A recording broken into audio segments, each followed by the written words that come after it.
क्या यह आपका है और क्या आप इससे मना कर सकते हैं और क्या आप इसको लेना चाहोगे?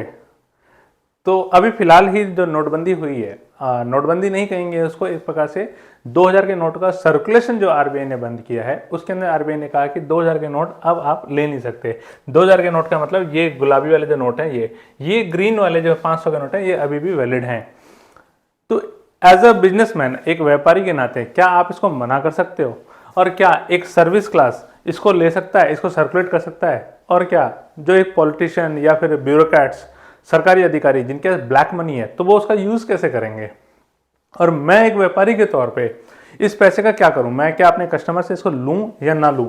ये बड़ी असमंजस सी सिचुएशन हो गई है। यूं तो आरबीआई ने 30 सितंबर तक का तारीख दिया है कि भैया 30 सितंबर तक इसकी जो लेन देन है वो वैलिड रहेगी, मतलब आप अपने व्यापार में लीजिए और दीजिए, कोई दिक्कत नहीं है। आप चाहो तो हमारे किसी भी बैंक से, जो आरबीआई अप्रूव्ड बैंक हैं, वहां से आप 20,000 रुपये तक का बदल भी सकते हैं। 20,000 तक का मतलब 2000 के अगर आप 10 नोट लेके जाओगे तो वो आपको बदले में 500, 200, 100, 50, किस्मत खराब रही तो 20 और 10 के नोट में भी आपको दे सकते हैं। क्योंकि 20 के नोट के अगर आपको दे दें 20,000 रुपये तो हो गए भैया, झोला लेके नहीं बोरी लेके आनी पड़ेगी। अब बात यह आती है कि व्यापारी के तौर पे क्या मैं 2000 के नोट लूं? क्या मैं इस तरह के पुलिंदे इकट्ठे कर लूं? जी हाँ, बिल्कुल करें, लेकिन शर्त यह है कि जो आप व्यापारी के तौर पे ले रहे हो वो आपकी सेल होनी चाहिए।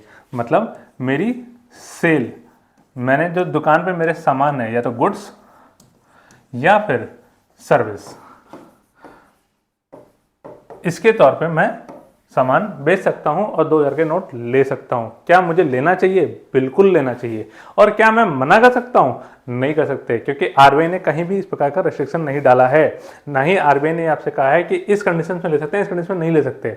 आरबीआई ने साफ कहा है कि ये सर्कुलेशन में रहेंगे 30 सितंबर तक, तब तक आप बैंक में जमा कर लो या फिर बैंक से एक्सचेंज करा लो। एक्सचेंज कराओगे तो 20,000 रुपये तक की लिमिट दे दी पर पर्सन पर डे। अलग अलग बैंक में जाकर जो चेंज करा लेना, कोई फर्क नहीं पड़ता, ट्रैकिंग नहीं होती। अब बात ये आती है कि मैं इस पैसे को लूं या ना लूं।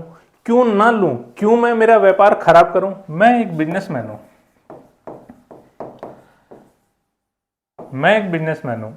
मैं क्या कर रहा हूं? गुड्स या सर्विस सेल कर रहा हूं। मैं हो सकता है कपड़े का व्यापारी हूं, मैं किताबों का व्यापारी हूं, फर्नीचर का व्यापारी हूं, हो सकता है मैं कैमरा, या फिर मैं एक यूट्यूबर हूं, या फिर मैं एक सीए हूं, टैक्सेशन का हो, मैं डॉक्टर हूं, मैं कोई मेडिकल की दुकान चला रहा हूं, किसी भी प्रकार का मैं व्यापार कर रहा हूं। तो क्या मैं 2000 के नोट ले सकता हूं? जी हाँ, ले सकता हूं, बिल्कुल ले सकता हूं। कितना ले सकता हूं? मेरा जो पर बिल है, पर बिल, ये एक रेस्ट्रिक्शन डाला हुआ है, वो 2 लाख रुपए से नीचे का होना चाहिए कैश में, अगर मैं लेन देन कर रहा हूं तो। अब बात ये आती है, मैं अगर ज्वेलर हूं तो क्या मैं 2,10,000 रुपए तक का सेल कर सकता हूं कैश में? नहीं, वहां पे आपको 10,000 रुपए जो ऊपर की लिमिट जाएगी, अगर 2,10,000 के आप लेन देन कर रहे हैं तो 2,10,000 के ऊपर 2 लाख तक तो आप कैश ले लो, बाकी 10,000 रुपए जो है वो आपको बैंक से ही लेना पड़ेगा, उसके लिए कोई चारा नहीं है। इन चीजों का ध्यान रखते हुए आप ले सकते हो। अब बात ये आती है कि सर कल को कोई इनकम टैक्स की रेड पड़ गई या इनकम टैक्स की क्वेरी आ गई, तो क्या मैं 5 करोड़ रुपए जमा कर दूं मेरे खाते में? हाँ, कर दो, कोई दिक्कत नहीं है। शर्त यही है, इसके ऊपर जो भी जीएसटी लागू होता हो वो आपने दे दिया हो, इसके ऊपर जो भी इनकम टैक्स लागू होता हो वो आपने दे दिया हो। कहीं ऐसा ना हो 5 करोड़ का आपने फर्नीचर तो सेल कर दिया, आपने ज्वेलरी तो सेल कर दी, लेकिन आपके स्टॉक में जो है वो 50 रुपए का ही है। इस चीज का ध्यान रखना।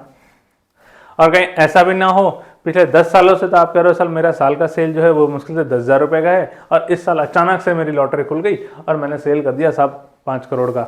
ये भी ना हो, इस चीज़ का ध्यान रखना। अगर आप ऐसा कर भी रहे हो तो आपके पास एक रीजनेबल डेफिनेशन होना चाहिए कि ये सेल अचानक मेरी क्यों बढ़ी। जैसे जो 2016 में नोटबंदी आया था, उसमें एक ज्वेलर ने कहा था कि सर मेरे पास ना धनतेरस के दिन एक एक्स्ट्रा ऑर्डिनरी सेल आई, और उस सेल में बस पुराने नोट आए 500 के और 1000 के, मैंने उसको बैंक में जमा कर दिया। इनकम टैक्स ने उसको नोटिस भेज दिया। उस व्यक्ति ने हाई कोर्ट तक चैलेंज कर दिया इनकम टैक्स डिपार्टमेंट को कि सर आप इसको मना कैसे कर सकते हो? आप मुझे एक कारण बताओ, सिर्फ आप अपनी मनगढ़ंत कहानी से कि भाई मैंने नोटबंदी में लोगों के नोट बदल दिए और कमीशन ले लिया, इस मनगढ़ंत कहानी का कोई रूप नहीं है। आप कुछ भी बना लो, कल को तो आप ये कहते हो कि भाई साहब आपने घर में छाप लिया या फिर आपने बैंक से सेटिंग कर ली। नहीं, मैंने सेल करी है, धनतेरस के दिन एक ज्वेलर की सेल होती है, मैंने करी है, इसका एक जेन्युइन प्रूफ है मेरे पास, मैंने बिल काटा, मैंने जीएसटी पे किया, मैंने इनकम टैक्स दिया, इससे और क्या चाहिए आपको? क्या आपने उस धनतेरस वाले दिन मना कर रखा था कि मत लो? आपने नहीं किया हुआ था, मैंने उस दिन लिया। और आज की डेट में आप 2000 के नोट के लिए कह रहे हो, क्या मना कर रखा है आपने? जैसे पिछले बार आपने कहा कि पेट्रोल पंप और कोऑपरेटिव सोसाइटीज ही सेल कर सकती हैं, क्या इस बार आपने किसी को रिस्ट्रिक्शन डाला? नहीं डाला। क्या मैं अपने दोस्त से लेन देन कर सकता हूं? बिल्कुल कर सकता हूं, कहीं कोई रिस्ट्रिक्शन नहीं है। सिर्फ एक ही रिस्ट्रिक्शन है, 30 सितंबर। 30 सितंबर के बाद लेन देन बंद हो जाएगा। तो सामने वाला व्यक्ति जो मेरा बायर है, जिसको मैं माल बेच रहा हूं, वो मेरे पास या तो ब्लैक मनी लेके आए या वाइट लेके आए। अब कुछ लोगों को कंफ्यूजन ये भी रहती है कि सर ये ब्लैक और वाइट क्या है? ब्लैक का मतलब ये नहीं कि उसको हमने एशियन पेंट के काले डब्बे में डाल दिया। ब्लैक का मतलब वो पैसा जिस पे टैक्स नहीं दिया गया हो, वो पैसा जिसको इलीगल तरीके से कमाया गया हो, और ऑफ कोर्स उस पर टैक्स तो देने का बनता ही नहीं है। अगर कोई सरकारी कर्मचारी करप्शन के पैसे ले रहा हो, कमीशन ले रहा हो किसी को पेमेंट देने के बदले, तो वो ब्लैक मनी है, क्योंकि उस पर टैक्स नहीं देगा। वो खाएगा पिएगा या फिर ज्वेलरी लेगा या फिर उसको उठा के एक बक्से में डाल के रख देगा। व्हाइट मनी वो पैसा है जिसपे हम टैक्स दे देते हैं और एक लीगली कमाया हुआ पैसा होता है। जैसे कि सैलरीड क्लास की सैलरी, वो वाइट है। क्या आप सैलरी कैश में ले सकते हो? बिल्कुल ले सकते हो, 2 लाख तक का कैश लो, कोई दिक्कत नहीं है। आपका एम्प्लॉयर देगा नहीं देगा, उस पर एक्सपेंडिचर्स अलाउड होंगे नहीं होंगे, उस पर पीजीबीपी के जो प्रोविजंस लागू होंगे नहीं होंगे, वो आपकी हेडेक नहीं है। अभी बात हम ये कर रहे हैं कि मैं अगर सेलर हूं तो मैं क्या पैसे ले सकता हूं? बिल्कुल ले सकते हो, आप नगद में सेल करो, कोई पाबंदी नहीं है। सिर्फ एक 2 लाख की जो लिमिट है उसका ध्यान रखना आप। अब मार्केट में एक नया धंधा चालू हो चुका है जहां पे लोग कमीशन के बेस पे 2000 के नोट बदल के दे रहे हैं। लोग नोट तो ले रहे हैं, उसको उठा के अपने बैंक में जमा कर रहे हैं। अब बात यह आती है कि जो आप बैंक में जमा कर रहे हो वो किस रूप में कर रहे हो? कि भैया मेरे पास पुराना कैश रिजर्व है, यानी मेरी पुरानी सेविंग्स है, या फिर मेरी सेल्स है करंट ईयर की, करंट पीरियड की मैं कहूंगा इंस्टेड, कि भैया मेरा अभी का सेल है जिसको मैं नगद जमा कर रहा हूं। कर लो, इनका जस्टिफिकेशन होना चाहिए, इस पे जो टैक्स बने दे दो। क्या मैं नोट लेने के लिए मना कर सकता हूं ग्राहक को? नहीं कर सकते आप। हाँ, आप ये जरूर कह सकते हैं खुले ना है, छुट्टे ना है, भैया अभी नहीं दे पाऊंगा, छुट्टे ले आओ दे दूंगा। लेकिन अगर उसका बिल ही 2000 का बन रहा है फिर कैसे मना कर दोगे? नहीं कर सकते आप, फंस गए। तो फंस क्यों गए भाई साहब? ये मौका है, बेच लो। क्योंकि वो लोग जिन्होंने 2000 के नोटों को पोटलियां बना बना के घर में बंद कर रखा था, वो अब बाहर आएंगे।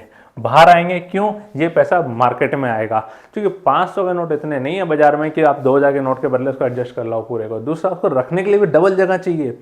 तीसरा, जो पैसा बाजार में एक बार आएगा, सब मान के चलो कि 100 गड्डियां आई बाजार में, तो कम से कम 20 गड्डियां तो बाजार में रह गई। 80 तो चलो मान लिया ठीक है, फिर भी ब्लैक होर्डिंग हो जाएगी। 20 तो मार्केट में रह गया, यानी इसका असर क्या आएगा? हमारे जीडीपी पे ग्रोथ आएगी। ग्रोथ आने का मतलब जीएसटी कलेक्शन ग्रोथ देगी, मतलब इंडस्ट्री ग्रोथ देगी, मतलब सैलरी ग्रोथ देगी, मतलब हमारा इंडिया आगे बढ़ेगा। ठीक है, नोटबंदी हुई है, नोटबंदी भी नहीं कहेंगे, सर्कुलेशन के आउट हुआ है। व्यापारी के तौर पे आप इसके पॉजिटिव में रहो और आप अपना माल बेचो, आप मना मत करो। अभी बहुत सारे सेक्टर में हम देख रहे हैं बार बार, कुछ जैसे बिल्डर्स हैं, कुछ पान मसाले वाले हैं, कबाड़ी वाले हैं, इन तरह के लोग जो 2 नंबर का धंधा ही करते थे। कपड़े वाले हैं, कपड़ों में भी बहुत ज़्यादा 2 नंबर का काम चलता है। ज्वेलरी हैं, ये लोग मना कर रहे हैं अक्सर लेने से, क्योंकि इनके यहाँ समस्या क्या होती है, इनका बिजनेस सारा 2 नंबर का है। अब 2 नंबर का बिजनेस है, मैंने क्या किया आपको एक छोटे उदाहरण से समझाता हूँ। मैं एक व्यापारी हूँ, सोने का व्यापारी हूँ, मेरे पास 2 नंबर की ज्वेलरी बहुत पड़ी है। मैंने कह दिया भैया 2000 के नोट में सेल सेल सेल सेल, ले जाओ जितने ले जाना, 2000 के नोट की गड्डियाँ पकड़ा जाओ। मैंने सेल तो कर दी, मैंने 2000 का नोट भी ले लिया। अब ये पोटली मेरे पास आ गई, तो अब मैं इस पोटली का क्या करूं?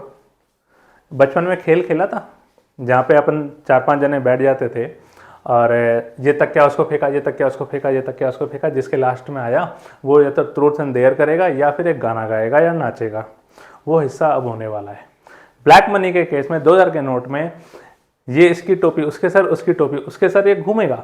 लास्ट में जो फंस गया 30 सितंबर को रात के तो नहीं बोलूँगा मैं, शाम के 4 बजे जब कैश काउंटर बंद हो जाता है, उस टाइम पे जिसके सर फंस गया वो ब्लैक मनी, अब वो बंदा नाचेगा, बाकी लोग ताली हो जाएंगे और उसकी हंसी उड़ाएंगे। क्यों? जैसे ही इस सोनार ने, जहाँ पे मैं ज्वेलर था, मैंने 2000 के नोट की पोटली बांध ली, मैं इस पैसे क्या करूँगा? बैंक में डालूंगा।